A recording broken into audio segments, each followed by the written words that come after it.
अस्सलाम वालेकुम दोस्तों। इब्तदा है रब्बे ज़ुल जलाल के बाबरकत नाम से, जो दिलों के हाल बेहतर जानता है। उम्मीद है कि आप सब बिल्कुल खैर खैरियत से होंगे। अल्लाह ताला आप सब को और हमें अपने हिफ्ज़ व अमान में रखे।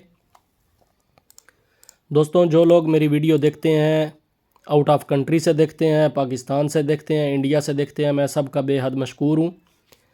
आज हम आपको दिखाएंगे Massey Ferguson 240 tractor, old model tractor के जो ट्यूब के साथ लैंक वाली किल्ली होती है ना दोस्तों, लगी हुई, वो लीकिंग थी, उधर से आयल निकल रहा था।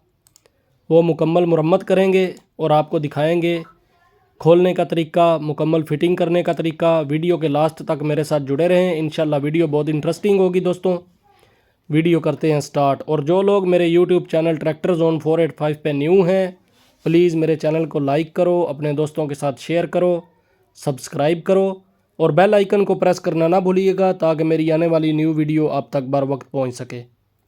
वीडियो करते हैं स्टार्ट दोस्तों।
पूरा चिंता नहीं था।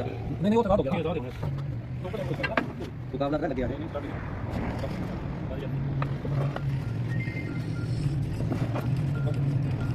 जी। अस्सलाम वालेकुम जी। अल्लाह का शुक्र अल्लाह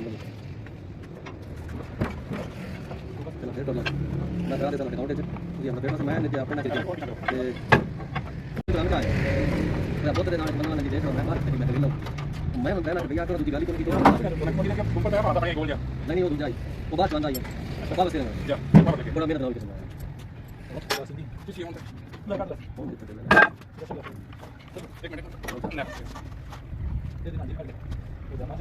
या मारना उठो ले आके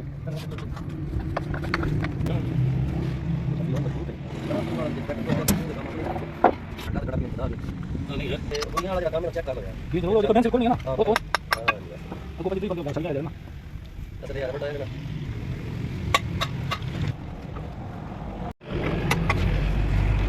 ना रोक दो नहीं तो मैं जरा बुला लगा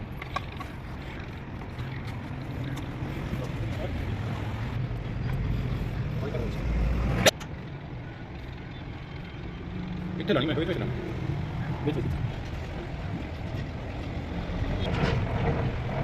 ਨਹੀਂ ਨਹੀਂ ਆਉਂਦਾ ਇਹ ਸਭ ਕਿੱਥੇ ਜਾ ਲਾ ਉਹ ਕੋਈ ਬਚਾਣੀ ਨਾ ਮੈਂ ਆਉਂਦਾ ਹੋਰ ਆਈ ਗੱਲ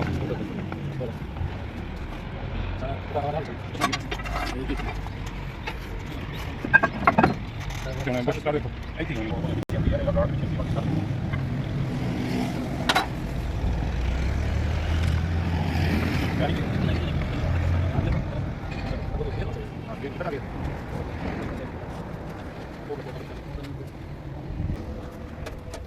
saya kalau kita cenderung ada dia.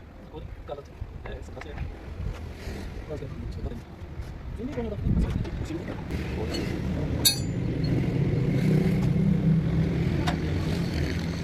ya lebih apa lain mana?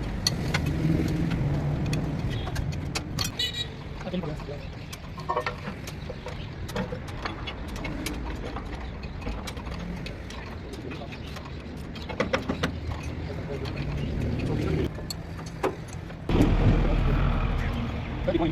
ਜਿਹੜਾ ਬਣਾ ਰਿਹਾ ਹੁੰਦਾ ਬਣਾਉਂਦੇ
मुड़ी जाओ तुमने